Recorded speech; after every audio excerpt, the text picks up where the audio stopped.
Kudus, berkatilah kami semua, terlebih pada para peserta, orang tua yang mendampingi, dan juga para guru yang akan nanti memberikan pengajaran, agar semua sehat, semua penuh semangat selalu, karena Spirit Roh Allah ada dalam mereka. Dan juga kita bangun dulu ya.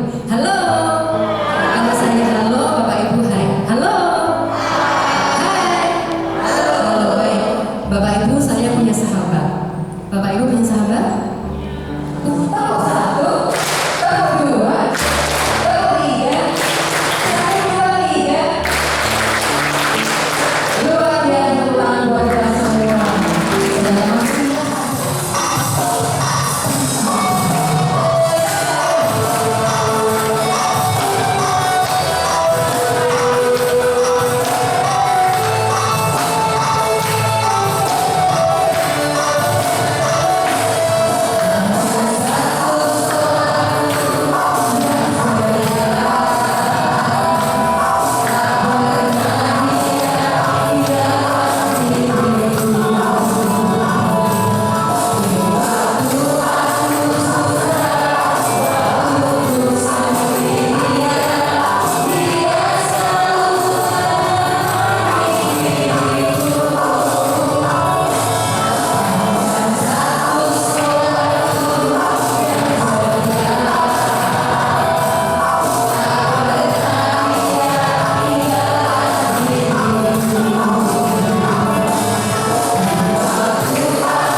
Sakramen imamat, putra putri Bapak Ibu akan menerima dua sakramen itu yang mana?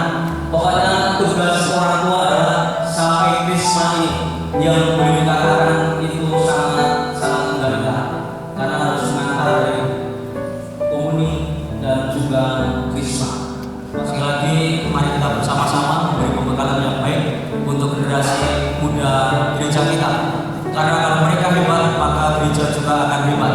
Maka sekarang letak kekuatan gereja adalah di generasi muda kita saat ini. Kalau mereka kuat, mereka tidak rapuh, maka gereja akan tetap ada, gereja akan tetap kokoh. Maka sekali lagi ini menjadi tugas kita bersama, tentu juga dukungan orang tua untuk bersama-sama memberi pembekalan yang baik kepada putra putri kita. Selamat sampai selesai, dan juga mereka sudah dikatakan kepada terus tadi bahwa mereka adalah penerus gereja, ya. Oke, selanjutnya bangun umat kita itu kan luar biasa ya. Iya. Jadi kita akan menjadi sebuah paroki pinggiran yang menjadi luar biasa hebat, karena kayaknya orang kota sekarang migrasi ke ini. Lingkungan saya itu udah pecah, sekarang masih nambah terus gitu ya. Semakin melebar, perumahan baru masih banyak. Jadi kita masih akan bertambah saudara-saudara kita. Jadilah kita bangga menjadi paroki yang luar biasa. Tepuk tangan dulu paroki kita. Semua tetap semangat ya. Pertemuan awal Bapak Ibu untuk mendampingi putra putrinya selama proses pendampingan pembelajaran nanti. Saya di sini mewakili dari Dewan Paroki Harian sebagai keketuaan, salah satunya seksi yang mendampingi katekesa. Bapak Ibu, saya ucapkan selamat yang sudah mau mendampingi putra putrinya untuk menerima sakramen inisiasi yang terakhir seperti yang disampaikan oleh Pak Yudi tadi. Ya, Romo sudah menjelaskan tadi, menyampaikan mau terus bagaimana peran Bapak Ibu dalam pendampingan nanti, meskipun putra putri Bapak Ibu yang SMP yang kan tingkat-tingkat usia yang masih labil. Jadi tetap nggak bisa dilepas sama sekali. Kalau ke ruang pengakuan bisa dilepas kan. Tapi untuk pendampingan dalam pembelajaran nanti kami dari teman-teman pengajar juga akan melibatkan peran Bapak Ibu. Karena akan ada jurnal yang nanti akan ditulis oleh semua peserta dalam mengikuti setiap kegiatan, baik itu perayaan di gereja, di lingkungan apapun harus ditulis di buku jurnal itu. Kita tangani dengan kalau gereja nanti ada prodiakon, kalau di lingkungan bisa fasilitator yang membawakan pertemuan itu. Satunya September putra putri Bapak Ibu jadi mendampingi menghantarkan putra putrinya itu ternyata sekarang tahun ini ya. Selanjutnya sebelum masuk ke topik utama hari ini, kita mau kasih sedikit lagi ya supaya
suami, istri, dan anak itu ada dalam satu perahu bahtera rumah tangga.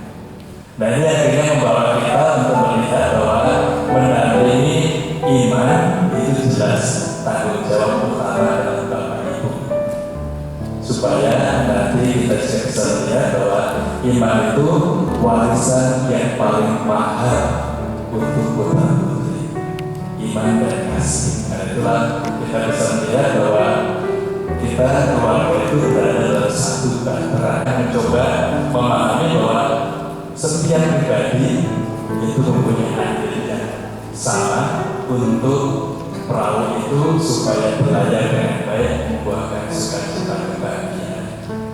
Tetapi kita juga bisa melihat bahwa Yesus ketika dalam satu perahu dengan para murid pun ada badai. Dan bagaimana menghadapi badai dan secara pribadi itu juga mencoba untuk melihat peran masing-masing. Maka kita mencoba melihat isi dari Markus 4:35 41 ini. Yang coba kita dengarkan kisahnya, yaitu bagaimana nanti kisah itu berperan juga dalam keluarga kita. Terima kasih sudah membacakan. Kita bisa melihat ini bahwa para murid itu mengalami pertama badai yang besar, kedua kecemasan, ketiga ketakutan, kepanikan, dan rasa tidak berdaya. Itu yang kita sadar dalam perjalanan mereka itu tadi. Ketika ada badai, mereka mengalami tiga hal itu: kecemasan, ketakutan, dan rasa tidak berdaya, kepanikan. Nah, kemungkinan ini juga anggota keluarga kita dalam saat-saat tertentu juga bisa mengalami situasi ini. Maka dalam konteks ini tadi mereka akhirnya peka apa yang menyebabkan mereka mengalami perasaan itu, dan mereka mencari Yesus yang menjadi tumpuan.